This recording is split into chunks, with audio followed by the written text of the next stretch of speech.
She threw jargons in our conversations and put me into confusion. One day she said, "I'm starving."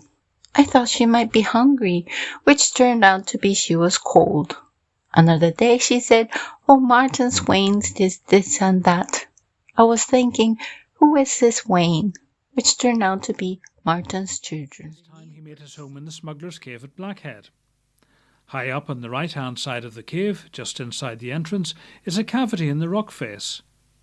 It was in this cavity that Macartney lived, and it is now known as the schoolmaster's bedchamber. At high tide the sea flows right into the cave. Wreck by John Clifford, narrated by John's granddaughter Karen Clifford. I was present at what probably turned out to be one of the last wrecks to be held in the district where I then lived. It would have been about the year Celtic Moor, 1914. we head away from Rathlin shore towards Bangor in dark of night, leaving behind all twinkling light, the flash of red and green and white. The east light slides from view, and soon we see the light at Rue. It was a cold, Towards the dark west, evening around Halloween time in 1972 when Nancy McLaughlin called at our door. She told me that her husband Tom, who was a member of the Armagh Players, was keen to produce a play in Cushendall if I could round up Had he some written a book or enthusiasts. academic paper? These were just some of the thoughts that went racing through my mind. As we reached the car park, he thanked me for the tour. "Bless you, my dear boy," he said, and he touched me on the shoulder. It was a friendly but strangely cold touch on such a mild summer's evening. "Let me get you my address," I said.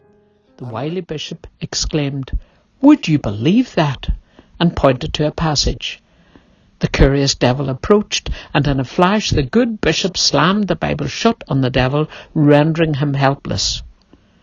That Bible was never opened again. Refined, cultured and dignified, Netta Johnson was, however, deemed as somewhat eccentric. She was well known as a night owl, often seen walking around the village in the wee small hours with her trusted cane. No fear of attack for Netta, who would produce a long sword which she kept razor blade sharp, from the cane with a flourish, and dare anyone to take her on. The tree had stood for over 430 years, until June 2020, when it literally toppled over from old age.